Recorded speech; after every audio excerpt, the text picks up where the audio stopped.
Bien, pues en este programa que estamos dedicando al enigma de las entidades, a estos extraños personajes, ¿no? Que han poblado pues un gran número de episodios de Sótano Sellado y también ahora de Motel Valverde y han llenado las páginas, ¿no? Realmente de muchos libros de misterio, realmente son los auténticos protagonistas de estas entidades. Sin ellas no entenderíamos nada, no tendría sentido, pero es que lo más bizarro es que con ellas tampoco encontramos ese sentido. Así que para intentar bueno, hacer una retrospectiva, ¿no? de cómo se forjó esta reedición, la reedición de este maravilloso libro de Hilary Evans, tenemos hoy aquí al hombre que ya estuvo allí, Pablo Vergel.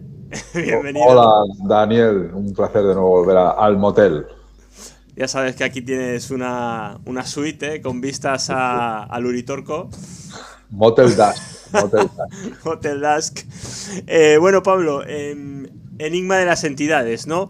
Esta reedición, ¿no? Que hace unos añitos, ¿no? En 2021, pues desde Reediciones Anómalas, pues rescatasteis, ¿no? De las tinieblas del tiempo, ¿no? Hubo por aquí una edición, ¿no? De este original, ¿no? De Visions, Sí. Apparition and Alien Visitors, creo que de Kairos, ¿no? Pero No, como de una Kiev, edición de Kiel.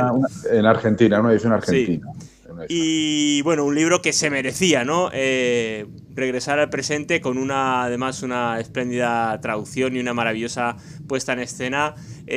Pablo, cuéntanos un poquito cómo se forja la idea, ¿no? De traer de vuelta el enigma de las entidades, además con el título ligeramente también transformado, ¿no? Para la ocasión.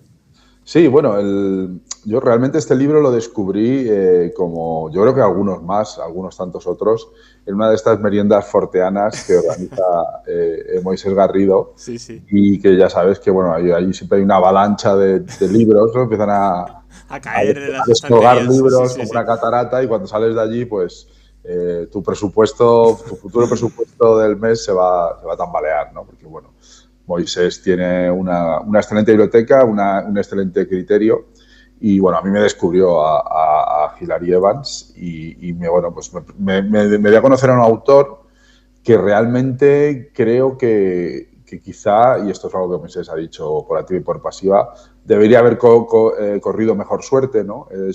Tiene un enfoque quizá riguroso, abierto, pero no sensacionalista, y se queda un poco a lo mejor en tierra de nadie, pero es un excelente autor. Aquí hablamos de este libro, El enigma de las entidades, pero luego lo ha trabajado en otros también muy, muy interesantes que creo que también algún día convendría recuperar. Y a mí, sobre todo, hay un tema que toca mucho, que me fascina, que es el tema de los pánicos sociales, con su libro Outbreak, donde revisa pues, casos de histerias masivas, paranoias colectivas, miedos sociales, pánicos morales, ¿no? Y es un libro espectacular, ¿no? Y bueno, ya sabes que este libro aparte tiene luego otra secuela, Sí. que bueno, va un poco en la misma línea, que no descartamos también a lo mejor recuperar, pero sí fue un libro que yo descubrí y enseguida caí prendado, ¿no? Del enfoque del autor, que como te digo, para mí tiene un equilibrio en el sentido muy sotanero, ¿no? De buscar un poco el rigor, pero estando también abierto y no siendo condescendiente con los fenómenos, con los testigos, ni con la realidad en general, sino estar abierto, pero también con los pies en el suelo, ¿no? Y a partir de ahí, pues si quieres, luego comentamos un poco, pues, cuáles son las premisas del libro. Yo también te contaré un poco la intrahistoria. Tuve el placer de conocer a su hija, que le hizo, de hecho, ella al final fue la que hizo el prólogo. Y bueno, pues la hija, la verdad es que una persona encantadora, no quiso cobrar los derechos, para que veas. Me dijo que no hace falta que le pagara y bueno, lo que hicimos fue hacer una donación al AFU, al Archives for Unexplained, que es donde además ella cedió toda la biblioteca y toda la colección de su padre. Esto es algo que yo he hablado, por ejemplo, con Javier Sierra, ¿no? Hay grandes investigadores en España y en el extranjero que tienen el pánico, lo que llamaría, si me permites, el pánico Rivera, ¿no?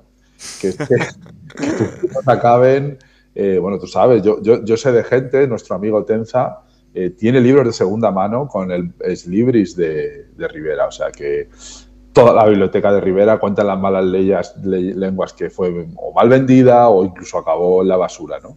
Entonces, bueno, AFU en Suecia es un lugar donde le dan santuario a todos los fondos bibliográficos de grandes autores, como puede ser Hilary Evans u otros, ¿no?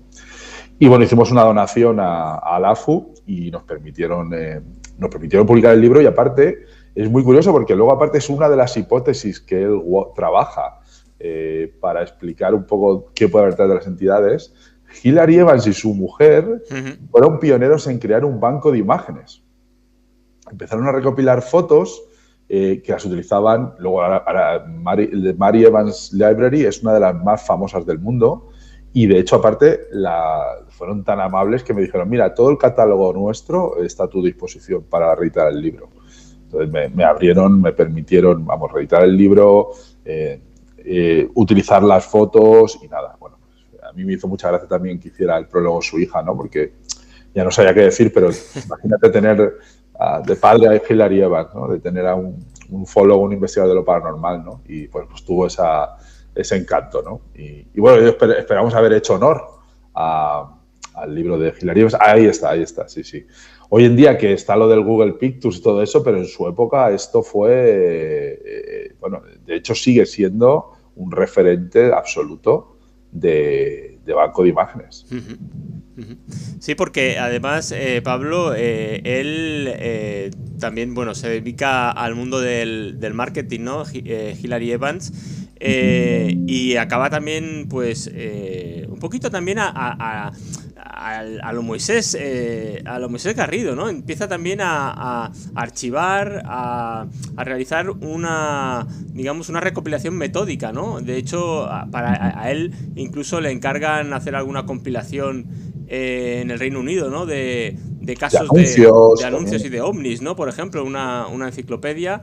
Es decir, que él empieza también a empieza a tener un archivo valioso, ¿no? El propio Hilary Evans, que como tú bien dices, es alguien que se ha dedicado también mucho a teorizar, ¿no? Sobre todo, y con el enigma de las entidades se ve, ¿no? Es un libro, leía por ahí algunas reseñas, ¿no? Es un libro muy teórico, ¿no? Cuenta un montón de casos, no es teórico. Es verdad. Es analítico, pero yo no diría... Y lo que no es sensacionalista. Pero bueno, casos hay, bueno, de hecho, tiene, como tú hubieras dicho, el libro tiene un poco espíritu enciclopédico. Sí. ¿Sabes? Como empezamos a ver ahí, podemos ver un poco el índice, ¿no? Pues primero la experiencia de las entidades, ¿no? Y empieza a hacer, pues, las entidades en sueños, los amigos imaginarios, que es una cosa muy curiosa, pero que también tienen esa categoría forteana, ¿no? Las apariciones, las visiones de carácter religioso, los demonios, habla hasta de los hombres de negro asociados a ovnis, ¿no? Y entonces, bueno, ahí va entrando en una multitud de casuística, sobre todo mucha del, ¿cómo se llama? De Royal, ¿cómo se llama? La Society for Physical Research, ¿no? Sí, o sea, que él intenta también, no empieza a contar casos un poco así random, sino que intenta buscar casos que también tengan una documentación y tengan cierta consistencia, ¿no? Entonces, bueno, es interesante en ese sentido. Y bueno, sí que es verdad que es un libro teórico, luego podemos ver algunas de las teorías que maneja, pero sobre todo es un poco taxonómico, ¿no? Él empieza a hacer así como una especie de cuadros o de árbol, donde empieza a determinar, pues, distintas tipologías, ¿no? Y todo centrado, por supuesto, en la entidad, ¿no? Que yo por eso le llamé el libro El enigma de las entidades, porque dentro de la edición argentina ese era el título de la introducción o del prólogo, y me parecía más apropiado que visiones, apariciones y visitantes extraterrestres. No sé, me parecía, no sé, no creía que le hiciera, que fuera fiel al espíritu del libro, aunque sí que es verdad que visiones, apariciones, pues es de lo que habla, pero al final todo se reduce a las entidades, ¿no? Y entender un poco lo que dices tú es la columna vertebral de muchos de los temas de los que hablamos aquí. Ya sea en su versión criptozoológica, ufológica, espiritista, bizarra, como queramos verlo, ¿no? Pues siempre aparecen estas entidades, estas inteligencias que parece ser que, bueno, pues tienen algo que decirnos, ¿no? Y siempre están interactuando con nosotros de muchos tipos de maneras, ¿no? Ya sabes que ha habido muchísimos autores que han intentado... Y de hecho, el libro, luego comentamos un poco las teorías que maneja, también pues habla de Monnerie, de Bertrand Bejeus, de Frenchédo, habla de muchísimos autores. O sea que es un libro, como digo, muy bien documentado, muy bien conectado y donde se cita mucho, ¿no? Que yo creo que es algo que nunca está de más. Sí, sí. Y como bien dices, Pablo, el índice ya es revelador, ¿no? Cuando empieza, pues, todas estas... el libro está como dividido en partes, ¿no? Digamos que en la primera parte las experiencias presenta un poquito, ¿no? La panoplia de la categorización, ¿no? La taxonomía de las entidades, ¿no? Y luego, incluso... digamos que son contactos menos voluntarios, y luego la segunda parte del libro incluso la dedica a esos intentos, ¿no?, voluntarios de provocar su aparición, ¿no? Él además deja al principio unos términos muy, muy claros, ¿no?, como el término perceptor, ¿no?, como aquel que percibe la experiencia, que introduciendo pues unos términos que de alguna manera para muchos de los que siguen el misterio pues no son tan recurrentes, no se han utilizado. Sí, también aporta etimología y conceptos. A mí también me hace mucha gracia que hay un momento del libro que dice, como siempre está hablando de entidades, pues siempre está haciendo referencia al hipotético ser. Y dice, bueno, a partir de ahora voy a dejar de decir hipotético, porque es que si no, pues lo que la gente afirma haber visto, ¿no?, directamente, ¿no? Sí, sí.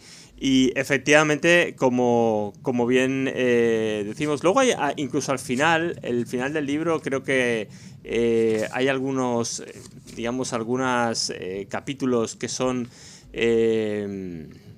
por ejemplo, además que hacia el final ya del libro, ¿no?, en ese capítulo que se llama La experiencia asimilada al terror que acecha en la noche, terror que acecha, ahí ya digamos que es una especie de cliffhanger, ¿no?, de otro libro, que luego si quieres también podemos pasar a comentar, ¿no? Pero verdaderamente el libro, para mí, a mí me sorprendió muy positivamente cuando de hecho lo tengo, como veis, aquí lo voy a mostrar a la cámara. Trabajado. Súper subrayado, porque verdaderamente... Me alegro que no pongas los post-its, que ahora estás un poco nervioso. Sí. Me faltan. De cara a... quizás a otro programa en el que me centre en algunos aspectos, porque claro, es bastante... es denso, ¿no?, en el sentido de que cada recorrido por cada tipología, ¿no?, cada tipo de entidad, pues es muy metódico, ¿no, Pablo?, a la hora de plantear los distintos escenarios, ¿no? Yo creo que como casi nunca se había hecho, ¿no? Incluso en el capítulo de los hombres de negro, que también bebe, ¿no?, un poco de todos esos hombres de negro, de Jerome Clark, del propio Gray Barker, ¿no? Aquí también le dedica un capítulo a una de esas entidades, ¿no? Son los recurrentes y casi monomíticos, ¿no?, hombres de negro, ¿no? Sí. Bueno, el libro, pues como bien dices, hace un recorrido, pero a mí lo que me parece muy interesante, y yo creo que también seguro, no me consta, pero seguro que le habéis dado alguna crítica, es que verdaderamente hace un esfuerzo por recoger la experiencia de la entidad en toda su manifestación. Y como os digo, habla hasta de los amigos imaginarios de los niños, porque al final es que no deja de ser una entidad. Y luego también habla de las entidades en los sueños. Hay varios capítulos dedicados a los sueños, pero es que no solo a los sueños, sino también a hipnagógico e hipnogógico. Sí. O sea, al final le va dando mucha relevancia a todas las manifestaciones, no solo aquellas que tengan que tener misterio de difuntos, ¿no? Pues oye, como he dicho, me parece súper interesante pues este tipo también de sueños lúcidos que la gente puede tener, o de luego cómo él va haciendo distintas categorías, ¿no? Pero al final me parece súper interesante, ¿no? Incluso también, como no sé si recuerdas, pues recoge hasta esas experiencias que hay extremas de montañeros que son Sí, el tercer hombre. Sí, también, pues él también le da, por supuesto, habla de visiones de carácter religioso, demoníaco, que al final ¿qué voy a contarte ya después de tantas temporadas de sótano? Que muchas veces ya se ha dicho por activa y por pasiva que probablemente estemos hablando quizá del mismo fenómeno visto desde distintas ópticas, ¿no? Que al final, si va un cura, un religioso, pues va a tener un enfoque demoníaco. Si va un parapsicólogo, va a tener un enfoque más de espíritu o psicológico o de energías mentales, ¿no? Entonces, cada uno le va aplicando un prisma. Pero quizá, y esto sabes que lo hemos dicho muchas veces, quizá hay que derribar los compartimentos de las distintas supuestas disciplinas y tratar de entender la manifestación en todo su esplendor, ¿no? También, pues eso, aquí habla también me hace gracia de los doppelgangers. Sí. Que es una figura que también, pues eso, ¿no? Muchas veces hay gente que, pues eso, se dedica a apariciones que den miedo de difuntos o de extraterrestres, y las otras, pues ya no, pues no. Y yo siempre lo he dicho que,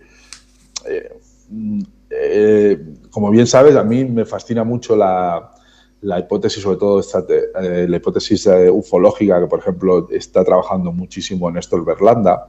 Sí. Ya sabes, algún tipo de experiencias o de estados alterados de conciencia, con algún tipo de molécula que luego tiene que ver con drogas o con los principios de, no me acuerdo cómo se llama la sustancia, pero vamos, que él piensa que hay unas sustancias que estimulan cosas que nosotros ya llevamos dentro y nos hacen llegar a estos estados alterados de conciencia. Y el sueño es un estado alterado de conciencia de primer orden, ¿no? Sí. Pues evidentemente las cosas que pasan en los sueños tienen mucha importancia, y como vemos aquí hay gente incluso que la conecta con la génesis, ¿no? Sí. Hay mucha gente que dice que Jufford nunca fue tan lejos, pero dice que los casos de la vieja bruja que cuenta Jufford, que son experiencias parecidas a la parálisis del sueño, pero no exactamente eso, dice que quizá en ello está en la génesis de muchísimas leyendas de entidades demoníacas, de entidades ufológicas, de entidades que acechan a las personas en su sueño, ¿no? Uh-huh. Bueno, por supuesto, yo creo que el sueño no debe... Y esto, repetimos, no le estamos quitando un ápice de misterio al asunto, ¿no? No. De hecho, como bien decías, Pablo, también tiene mucho, el enigma de las identidades, por ejemplo, tiene mucho de paraufología, ¿no? El propio habla incluso de ese productor, ¿no? De esa escenografía, ¿no? Que luego se mezcla también con un poco con toda digamos, el bagaje, ¿no? Psicosocial del propio perceptor, ¿no? Como él dice. Por lo tanto, él incluso dice que el productor es el que crea nuestros sueños y otras visiones internas, ¿no? El agente externo. Claro, el agente externo, efectivamente. Sí, no sé si... Es que ya lo menciona aquí, ¿no? El propio... Hilary Evans, 1984, sí. Pablo, que eso hay que dejarlo claro. 1984 ya se hablaba de el productor de una escenografía defectuosa que tengo aquí en naranja. Sí, escenografía defectuosa, me encanta ese término. Te moló, eso te moló. Me encantó. Es decir, cuando hay algo en esa manifestación, ¿no? De esas entidades que nos traslada ese valle inquietante, ¿no? El propio Hilary Evans habla de una escenografía defectuosa, ¿no? Como si a veces, incluso porque le importe un rábano al propio productor, ¿no? A la gente, a ese agente externo que... Los ovnis a veces sabes que son un poco de serie Z. Sí, serie Z, exactamente, ¿no? Y es verdad, ¿no? Que tiene también mucho... Sí, habla aquí, bueno, cita a Megeus, cita a Michel Monery, o sea, tiene una serie de referencias y, bueno, en muchos casos cuando habla, por ejemplo, de las hipótesis de la inserción o del inconsciente colectivo, él habla muchas veces de que que esto es algo que también ahora pues está diciendo, ¿no? Y de la paraufología de esta especie de proyección psicosocial que a lo mejor puede estar estimulada, como dice Berlanda, por factores cerebrales o psicógenos o exógenos, ¿no? De entidades que de esta manera sería la metaentidad, ¿no? Que hace que nos veamos otras entidades. Pero sí, ahí habla y vamos, no le falta razón. De hecho, Megeus pues, le dedica prácticamente un capítulo, ¿no? Y luego también volvemos un poco a lo mismo. Hilary Evans es bastante riguroso y también pone sobre la mesa que quizá pues muchas de estas entidades tengan una base patológica o de alucinación, que esto es algo que cualquier persona pues no debe desdeñar, y de nuevo estamos enriqueciendo el estudio y el análisis de las entidades, no restándole ni siendo detractores, ¿no? Entonces, bueno, al final, como bien dices, el libro pues tiene una panoplia de entidades y también ofrece un catálogo y un abanico de posibilidades que lo hacen muy enriquecedor, ¿no?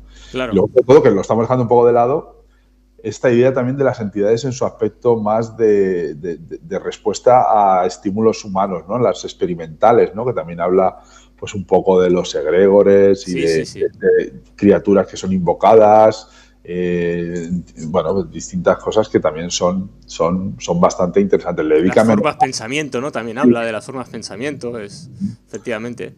Y luego yo también digo ahí un poco que siempre he dicho, esto ya lo recordarás, que yo creo que esto además lo he hablado, por ejemplo, con Caravaca, ¿no? Porque estamos igual con lo mismo y un poco estamos en un loop, ¿no? De intentar estudiar el ovni, pero yo siempre me ha gustado, y además es una escuela muy argentina, la gente que dice que hay que ir al fenómeno, ¿no?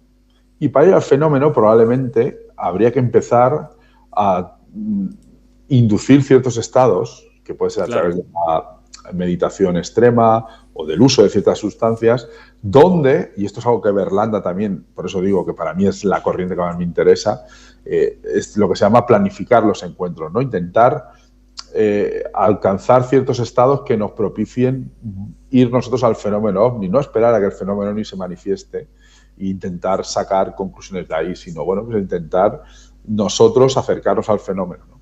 Y yo creo que en este caso la parte 2 pues también va un poco a hablar por ahí de entidades alucinógenas, de experimentos de proyección, que yo creo que son muy interesantes y al final yo creo que es un poco el camino, ¿no? Es un poco el camino de intentar, si ya parece claro que muchas de las cosas que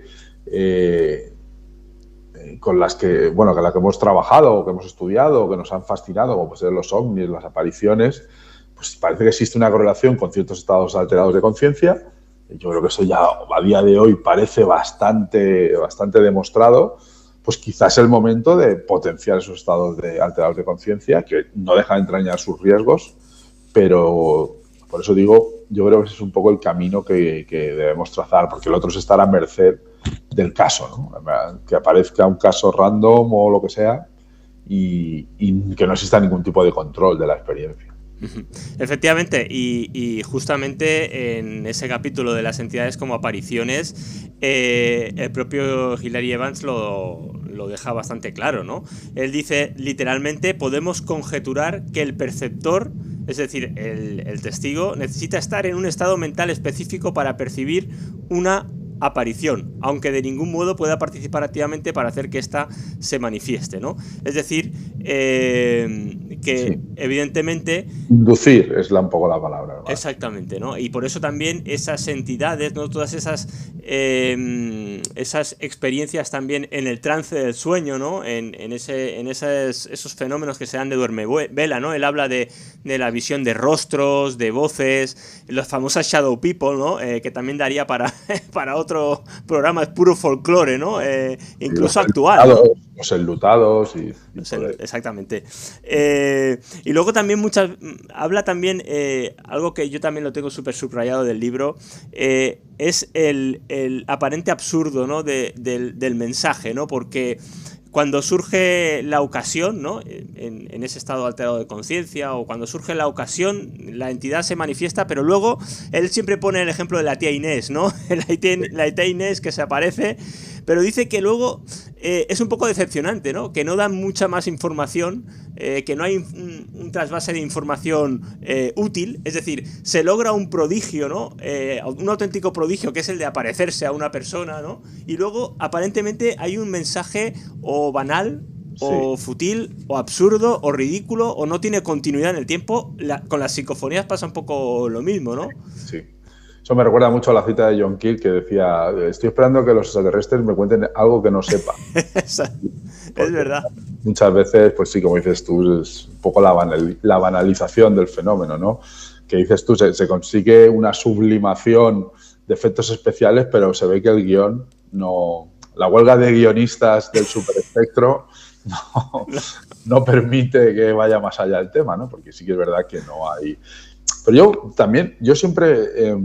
esto es una cosa que dije en público hace mucho tiempo, cuando empecé a leer mucha literatura ovni, y al final me daba la sensación de que estaba leyendo muchos de los casos ovni, me daba la sensación de estar leyendo sueños, relatos místicos, ¿no?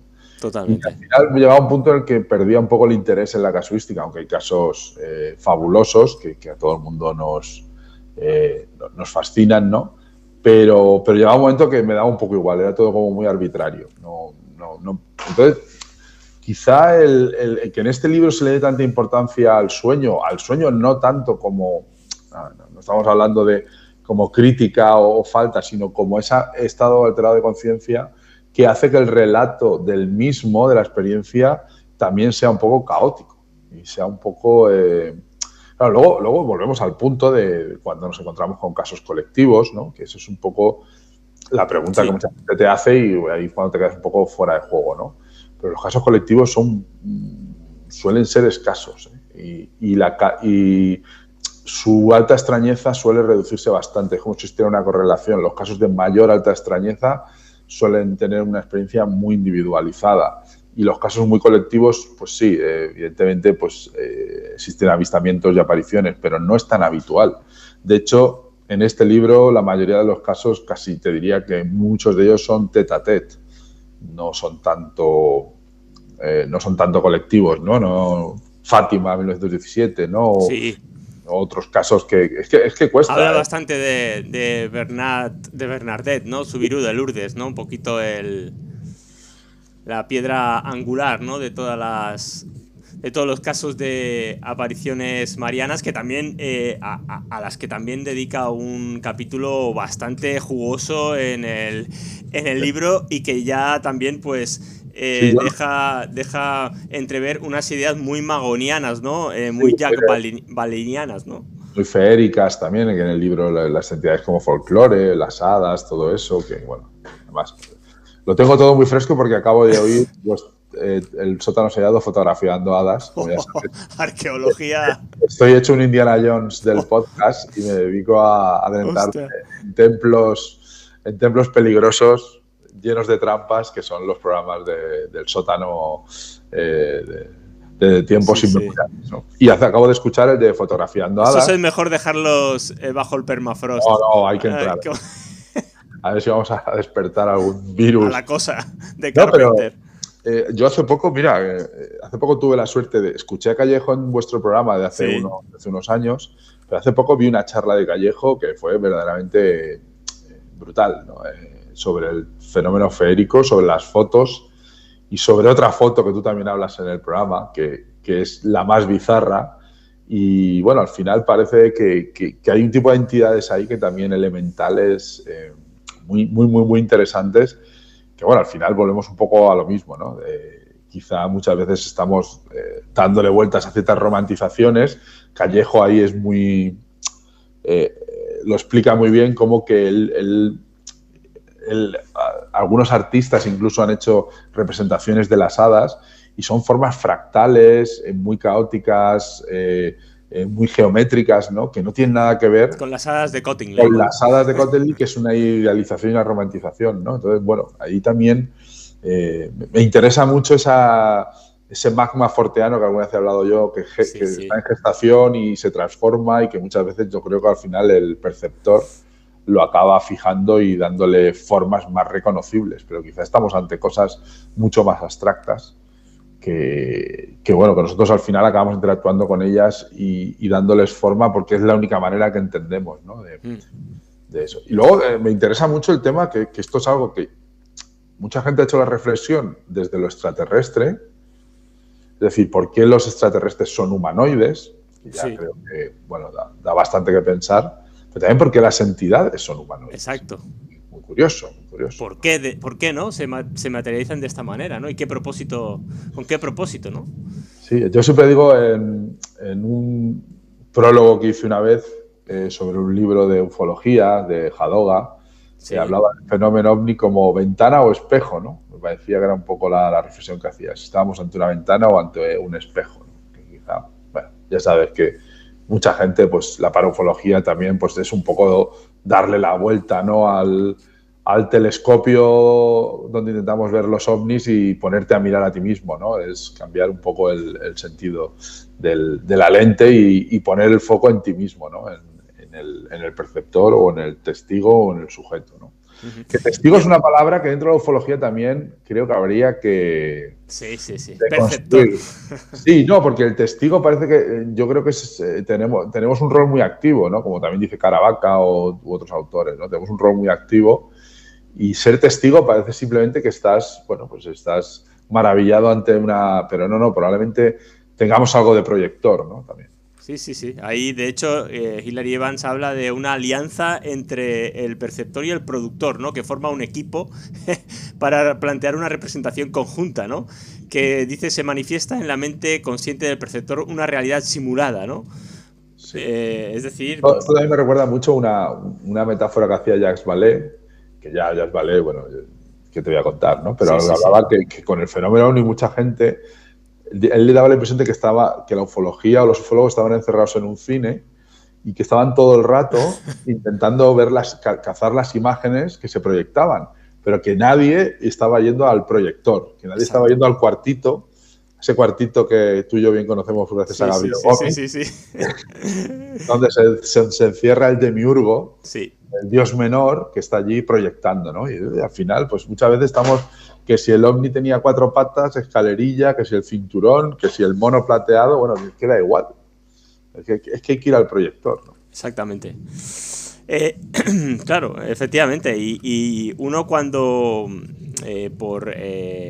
digamos, como buen también autor británico, ¿no? Hilary Evans tiene también en el libro, está repleto de muchas pinceladas de humor británico, ¿no? De ironía y de humor británico, ¿no? Hay un pasaje que a mí me encanta que dice Hilary Evans, dice...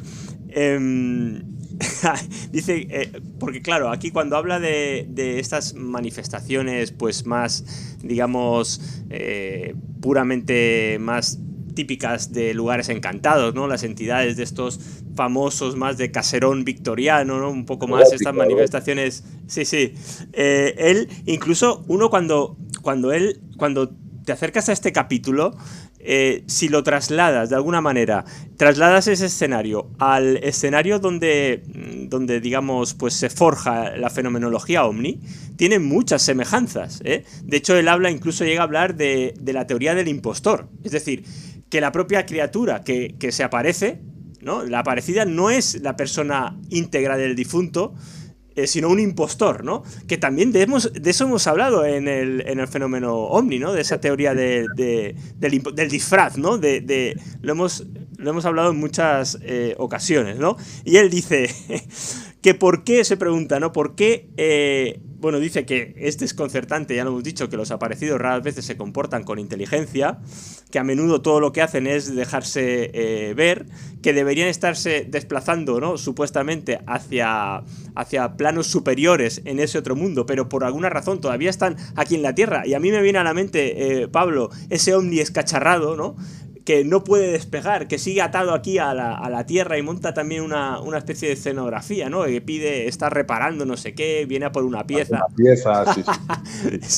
Entonces, dice Hilary Evans, ¿por qué la entidad persiste en tan futiles esfuerzos y a menudo en un lapso que para nosotros es considerable? Es decir, ¿no hay nadie allí que le diga a esa pobre criatura que está perdiendo su tiempo?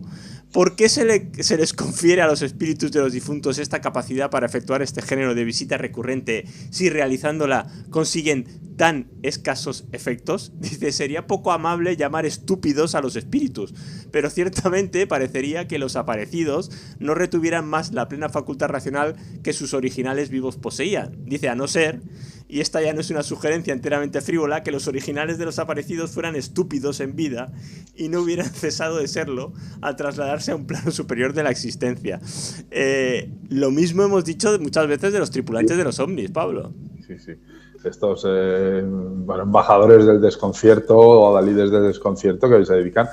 De hecho, la teoría Trickster va un poco por ahí. Es un poco decir que hay investigadores que dicen que que al final nuestro mundo cada vez más, gradualmente más racional, genera una especie de réplicas de bizarrismo y de insensatez. Y que esto es una especie de contrapeso al mundo racional, ¿no? Esto sería una explicación quizá muy freudiana o junguiana, sí, sí, pero que parece ser, que aquí también lo menciona un poco de un inconsciente colectivo, que al final lo que intentan es, en un mundo donde parece que hay cada vez menos espacio para la fantasía, para lo heterodoxo, pues esto serían este contrapunto de pequeños, porque al final, muchas veces, como bien dice Hilary Evans, su única función parece ser es dejarse ver y que hablen de ellos. Sí, sí. Porque no tiene otra, yo no veo otra misión, ¿no? Más que al final tú y yo ahora mismo estemos hablando de esto y que alguien lo vea y al final es una especie de contrapeso, sí, ¿no? Efectivamente, y como bien dices, Pablo, muchas veces el supuesto mensaje que luego se les ha atribuido, luego se ha demostrado que tiene mucho de aderezo muy humano, ¿no? Que es muy posterior a la historia. Eso se ve muy bien, él lo pone también aquí, lo refleja en el caso de Lourdes, ¿no? De Bernadette, cuando si uno se basa en las primeras declaraciones de la niña, ella se refiere a eso, incluso a una manifestación que era como una pequeña señora, una pequeña doncella, que no sabía qué era realmente, ¿no? Y de ahí luego se va extrayendo, ¿no? Se va aderezando capas, ¿no? En ese entorno propicio, ¿no? Propicio para que luego esa primera visión acabe convertida en la Virgen María, en la Inmaculada Concepción, pero efectivamente cuando uno ve a la génesis del fenómeno no hay apenas diferenciación, ¿no? Con la manifestación de cualquier entidad luminosa, ¿no? Por ejemplo. Sí, y por eso la importancia un poco de la perspectiva de Hilary, de Evans, de no hablar tanto de aparecidos, de ovnis, de criaturas, sino de hablar de entidades, de ir al esqueleto y a la esencia de la experiencia de la entidad, ¿no? Que yo creo que es un poco la clave, ¿no? Como dice el subtítulo del libro, que a mí me parece, pues digo, que tiene ese enfoque académico, no deja de tener un poco cierto académico, es un estudio comparativo del enigma de las entidades, ¿no? Entonces, bueno, pues eso al final... yo creo que al final acaba haciendo un trabajo que aporta bastante, ¿no? Hombre, esa imagen, sí, Zituna, ¿no? Zeitún, sí, la Virgen de Zeitún, sí. Sí, la verdad es que es una imagen curiosa. Sí, este caso es muy de muy hecho, mosqueante, ¿eh? Sí. Aquí tendríamos que hablar con Miguel Herrero, las famosas lámparas mágicas y este tipo de proyecciones no de alta tecnología, pero que ya en tiempos pasados, hace décadas y hace siglos, había gente ya, como la aparición, el caso de Nock, en la aparición en Irlanda, donde se sospecha que quizá pues tuvieron que ver con este tipo de artilugios, ¿no? de proyección, que al final, bueno, volvemos un poco a la idea de proyección, que yo creo que es un concepto, las entidades y las proyecciones creo que van de la mano. Sí. Bueno, aquí en Rojales también hubo la visión de una aparición mariana, ¿eh? También, además, que también recoge esa casuística Hilary Evans de donde hay perceptores, como él dice, múltiples, ¿no? Y que aún otorgan más objetividad, ¿no? Pero son quizás el tanto por ciento, como tú bien decías, Pablo, más reducido, ¿no? Más casi testimonial, ¿no? Normalmente la mayoría de casos se enfrentan a un solo perceptor y a una sola entidad, ¿no? Yo creo que eso es bastante elocuente. El cara a cara. El tete a tete, la naturaleza del fenómeno creo que dice mucho de ese tipo de experiencias, ¿no? Evidentemente hay experiencias que no, pero que son colectivas, pero son la amplia o la mayoría de las experiencias o de incidentes de este tipo suelen tener un carácter individual, ¿no? Y yo creo que eso es bastante elocuente sobre cuál es la naturaleza del fenómeno, ¿no? Y que probablemente tiene mucho que ver con nuestra psique y, como hemos dicho, con ciertos estados de conciencia, ¿no? Que son capaces, sí. Sí, que evidentemente luego hay otro tipo de condicionantes psicosociales o de todo tipo, que no es simplemente una persona operando en el vacío, ¿no?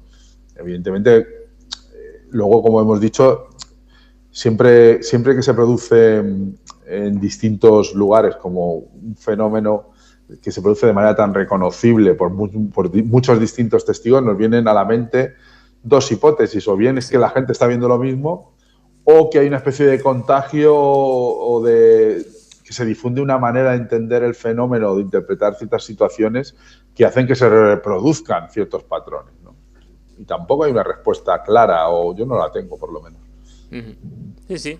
El gran debate, ¿no?, que plantea también Hilary Evans y divide también muchas. El libro prácticamente, pues, también está siempre, pues, navegando en esa diatriba, ¿no? Lo exógeno, lo endógeno. Sí. Y quizás haya un poquito de los dos, ¿no? La catalización, ¿no?, de eso, es decir, como tú decías, un estado alterado de conciencia que nos permita conectar con eso exógeno que sigue existiendo, ¿no? Pero que no... De hecho, al final del libro ya habla de la ocasión, ¿no? Que creo que es realmente cuando se toca la tecla que nos puede dar, incluso yo diría, más información, ¿no? Es decir, ¿qué hace que la experiencia con estas entidades ocurra, ¿no? ¿Cuál es el clic, ¿no? ¿Cuál es el relé que activa la experiencia, ¿no? ¿Cuál es el momento adecuado y por qué razón, ¿no? Creo que esta es una de las preguntas más vitales, ¿no? Y lo hemos visto, y tú lo decías, Pablo, normalmente siempre es en un estado alterado de conciencia, o hay una crisis, como él dice, ¿no?, en la vida de la gente o del perceptor, cuando alguien está perdido, ¿no?, en la montaña, situaciones límite, ¿no?, como esas del tercer hombre, una crisis que claro, exactamente, que sea que implique un peligro de muerte urgente e inmediato. Es decir, normalmente se produce así, ¿no? En esas circunstancias, ¿no? Sí, y yo creo que yo siempre lo he dicho, las emociones y ciertas experiencias son un catalizador que se retroalimentan. Hay gente que tiene ciertas experiencias, se va a asustar y va a entrar en un estado de gran agitación emocional que va a hacer que quizá tenga una mayor percepción de ciertas cosas o una percepción distorsionada, y al revés. Hay gente que cuando tiene ciertas emociones elevadas también va a propiciar que interprete de las cosas de cierta manera, y esto hace que se retroalimente, ¿no? Yo he dicho, Communion, por ejemplo, es un libro que se puede ver... Sí, sí. Se puede ver como una evolución de una crisis emocional, ¿no?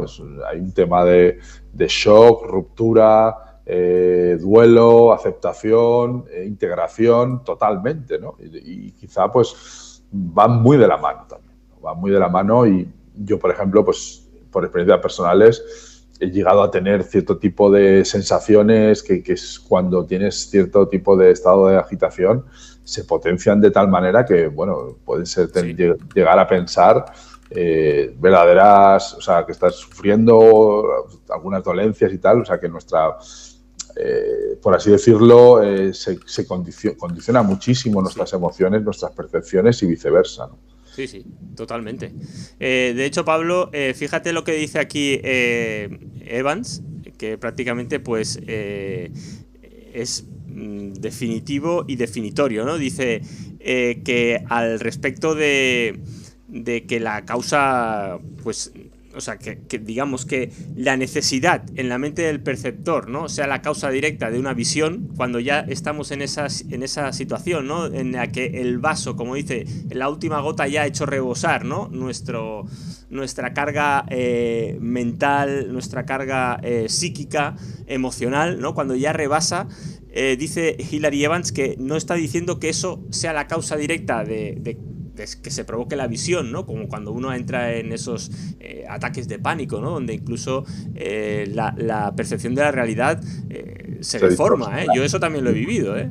Yo cuando tuve una vez, he vivido algún ataque de pánico e incluso era incapaz de enfocar las caras de las personas que tenía a mi alrededor y aparecían como manchas borrosas, ¿no? Que alguien puede decir, bueno, es que estás describiendo quizás esas entidades, ¿no?, un poco shadow people, ¿no?, borrosas, ¿no? Pero es que efectivamente eso sucede, ¿no? Nuestros sentidos se nublan absolutamente, ¿no? Y nuestra capacidad de percibir la realidad, ¿no? Dice, es más probable, dice Hilary Evans, que la necesidad cree un estado mental en que la visión de una entidad sea posible y adecuada. Es decir, es mucho más probable que al llegar a se propicie ese contacto, ¿no? Se propicie la visión de esa entidad, ¿no? Pues por eso te comentaba antes de un poco la idea psiconáutica, ¿no? Claro.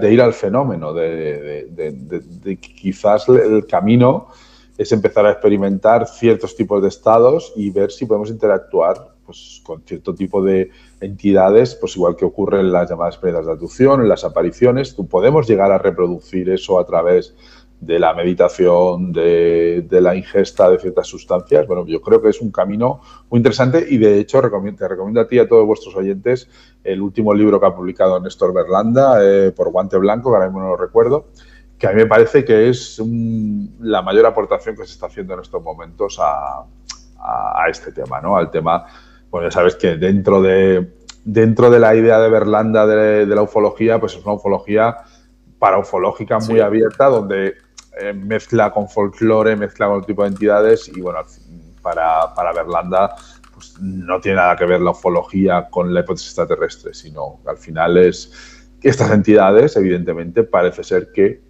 somos capaces de conectar con ellas o accedemos a esa realidad a través de ciertos estados de conciencia y Berlanda pues le está dando muchas vueltas a cierto tipo sí, bueno, a través, por supuesto, también el tema de la ayahuasca y el THC, o no recuerdo cómo se llama, la molécula de Dios. Sí. Bueno, pues ellos dicen que endógenamente eso ya lo tiene, mucha gente la tiene a lo mejor más desarrollada o tiene mayores niveles y pues este tipo de sustancias pueden ayudarnos a acceder a cierto tipo de experiencias, ¿no? Experiencias chamánicas, ¿no? Claro, totalmente. El libro de Los extraños, que también está en nuestro catálogo, es una fusión de chamanismo con ufología y al final, bueno, pues también volvemos un poco a lo mismo que lo que hizo Jacques Vallée con las leyendas medievales féricas, que las fusiona con el tema ufológico, ¿no? Es muy, muy, muy interesante. Uh-huh. Bueno, pues menudo viaje nos plantea el bueno de Hilary Evans en este Enigma de las entidades, un libro, insisto, fascinante y que verdaderamente parece... a mí algo que me sorprende también, Pablo, es que es muy anacrónico, ¿no? Es como... es 1984, Es decir, es un libro que perfectamente se podría haber firmado pues hoy en día, ¿no? Sigue de absoluta vigencia. Hilary Evans, que además murió hace, pues, una década, ¿no? Una década, sí, 2012. Y es un libro de perfecto, es decir, que muy vigente, sí. Muy vigente, ¿no? Es lo realmente sorprendente, ¿no? Parece un estudio moderno. Texto. Es un libro de este texto del Hogwarts forteano, sin duda. Exactamente. Bueno, Pablo, y cuéntanos un poquito, ¿cuál es la intrahistoria? ¿Cómo contactas con la hija, que se llama Valentín, ¿no? Creo. Valentín Ward. Sí. ¿Y cómo se gesta un poquito las bambalinas, ¿no? Un poco yo siempre hablo, ya sabes que alguna vez he hablado del poder del email. O sea, la reivindicación. Del poder del email. Bueno, pues yo le he mandado emails a Jacques Vallée, al final, pues cuando tienes ahí cierta trayectoria, pues es verdad que se te abren las puertas de otra manera, ¿no? Pero en el caso de Hilary Evans y de su hija Valentín Ward, pues fue todo facilísimo, como os he contado antes. Y me gustó porque a ella le hizo mucha ilusión, ¿no? Yo creo que noté un gran cariño hacia la figura de su padre y genuino, y le hacía mucha ilusión que hubiera gente en España, ¿no? Ay, mi padre le hubiera encantado que este libro se hubiera traducido en España, no sé qué, le encantaba España, y la noté yo que verdaderamente, bueno, en ningún momento, ya te digo, quiso aceptar dinero, no tenía para ella nada que ver esto, y lo que le hacía ilusión era, bueno, pues que los libros de su padre pues tuvieran difusión y nada. Y luego, pues a la hora de traducirlo, sí que es verdad que utilicé la base de la traducción argentina, pero al final yo noté que Morel, el traductor, tampoco tenía no tenía un gran conocimiento de estos temas Entonces, bueno, me tocó repasar y enriquecer y revisar bastante el texto, ¿no? Creo que, bueno, sí, intenté hacer un buen trabajo y espero haberlo conseguido, pero sí que es verdad que la traducción más allá de los modismos argentinos o sudamericanos, pues sí que había ciertas expresiones o ciertos conceptos que a lo mejor, pues alta extrañeza, o no sé, tipo de conceptos que, bueno, a lo mejor la había traducido de otra manera y yo lo intentaba conectar con las palabras españolas que mejor reflejan esos conceptos, ¿no? Entonces, bueno, sí que intenté, pues eso, adaptarlo. Y bueno, es un libro que quizá no es ni mucho menos de los más vendidos nuestros, pero es un libro que tiene un poco de estatus de culto, ¿no? La gente que es un libro que de vez en cuando gente me pide, o incluso desde Sudamérica, ha funcionado bien, ¿no? Es un libro que hay mucha gente que intenta hacerse con él, ¿no? Y quien lo lee y quien lo profundiza, pues le saca bastante jugo, ¿no? Yo creo que es un libro interesante y, bueno, pues como te digo, hay una especie de secuela que tiene que ver con figuras más míticas y, bueno, es un poco una continuación que tendríamos pendiente. La verdad es que me encantaría, y aparte ya os digo, cuando trabajas con alguien como la familia de Evans, que es tan fácil trabajar, te dan ganas de plantearte pues recuperar ese libro, ¿no? Y traerlo al público en el castellano, porque este sí que es verdad que estaba traducido, aunque no tenía mucha difusión, pero el segundo directamente no está traducido, ¿no? Se llama Dioses, Espíritus y Guardianes Cósmicos y bueno, pues nada, ahí tengo otro reto. Oye, Pablo, y este de aquí, este título, a ver si se puede mostrar. A ver. El terror que acecha en la noche, Sí. de alguna manera también conectadísimo, ¿no? Conectado. Sí. El otro día lo comentaba Óscar Fábrega y me sentí muy orgulloso, que decía que en mis libros al final hago muchas veces autorreferencia a otros títulos del catálogo, pero bueno, eso podría parecer una estrategia editorial taimada para sacaros los dineros, pero realmente creo que hay un corpus detrás, ¿no? Hay muchas interconexiones, porque al final yo creo que también nosotros, bueno, algún libro tenemos por ahí que es más rara avis, pero sí que creo que tenemos una perspectiva muy clara, ¿no? De editorial, una línea editorial, donde al final lo que buscamos es, yo siempre digo lo mismo, o bien libros que aporten perspectivas interesantes sobre el fenómeno, como hemos dicho Hilary Evans, teniendo un equilibrio entre el rigor. Sí, es verdad, porque Pablo, los escépticos lo criticaban por ser demasiado, ¿no? Crédulo, o incluso lo tachaban de pseudocientífico. Y los crédulos los tachaban de ser demasiado aséptico, ¿no? Es curioso, ¿no? Cómo recibía palos por todos lados. Y luego hay otro tipo de libros pues, que también tienen cierta calidad literaria, que a lo mejor pues hay algunos que quizás no tengan la fuerza conceptual de otros, ¿no?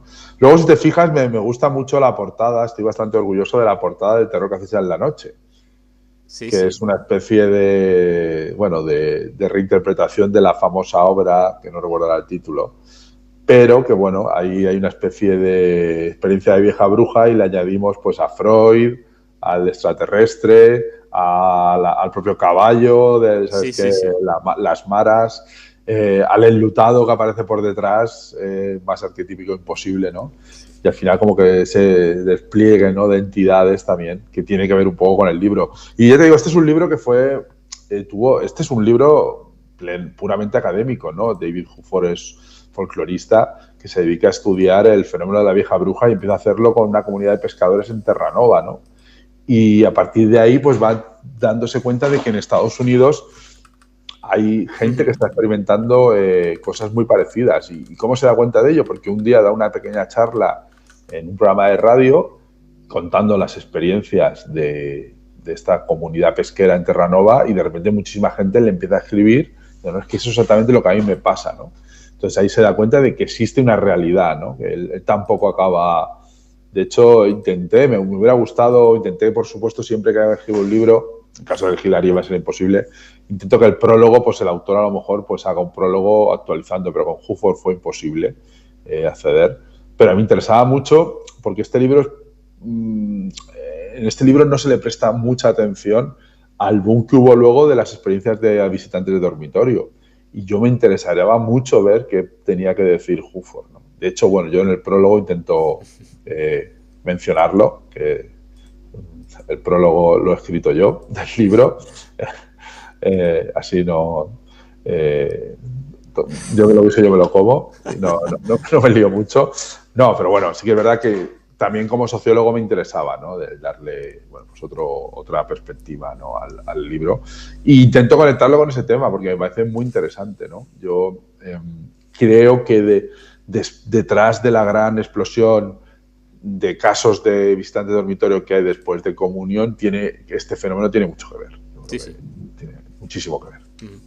Bueno, pues decía que estaba conectado porque el propio Hilary Evans menciona, ¿no? Dice además que es un trabajo brillante y espléndido y da nombre, de hecho, a uno de los capítulos, ¿no? de Enigma de las Entidades, el terror que acecha en la noche. Por lo tanto, conectadísimos estos dos libros, casi como un spin-off, ¿no? Podríamos decir, este libro o fuente, ¿no? Documental para el propio Hilary Evans. Bueno, Pablo, yo creo que ya no te robo más tiempo.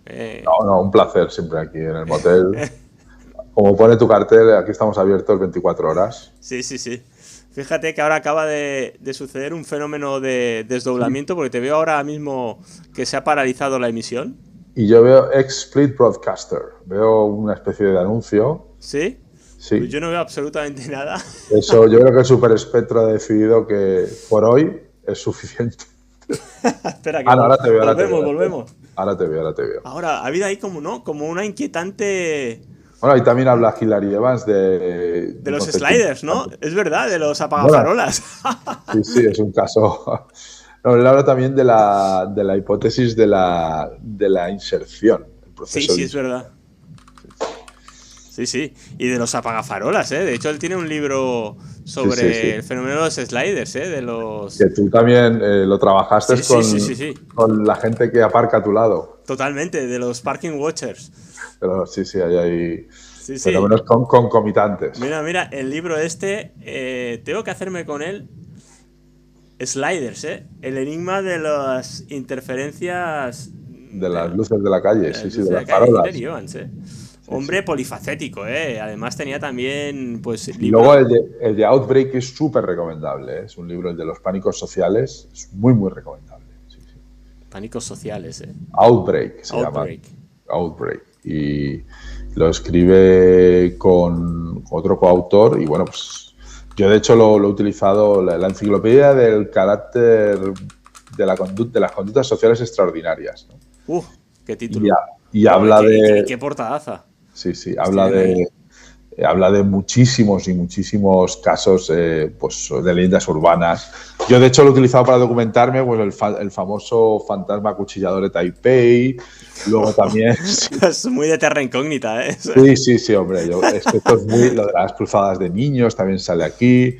Bueno, es una especie de enciclopedia fabulosa de los miedos y los pánicos morales, ¿no? Y también habla de cosas muy serias, como en Kosovo, cuando empezaron la gente a pensar que estaban intoxicando a los niños. También habla del gaseador de Matún, en fin, que eso sí que la furgoneta blanca. Sí, el egregoro de la furgoneta blanca. Bueno, hay muchísimos episodios que son fascinantes en todo su esplendor. Bueno, pues el libro que imaginamos, Pablo, que no ha llegado traducido, ¿no? Suponemos, un libro que ya tendrá también sus años, ¿no? 2009. Sí, aparte es un libro complicado porque traducir y organizar una enciclopedia es una maquetación compleja, porque el alfabeto ya cambia, te vuelves muy loco, te vuelves muy loco. Solo quizá Óscar Alarcia, de Libritos Jenkins, sería capaz. Bueno, pues lanzamos ahí el anzuelo para ver si alguien se anima. Bueno, Pablo, ha sido un placer tenerte aquí en el motel hospedado, una noche más. Me vuelvo a mi habitación. A tu habitación. Que eso es una cosa que tú también dices Backroom. mucho, que Hilary Evans también dice, el backroom, Sí. de que dónde están las entidades cuando no las vemos, ¿eh? ¿Dónde están? Pues mira, en alguna puerta del motel Valverde Seguro. lo podemos encontrar. Seguro, ahí están. Ahí están fuera, delante del cartel de No Vacancy. Sí, sí. Están ahí. Y al lado de la máquina de hielo. Efectivamente. Bueno, Pablo, ha sido un placer charlar contigo, como siempre. Como siempre, nos vemos pronto. Un abrazo. Un Hasta luego. saludo. Adiós.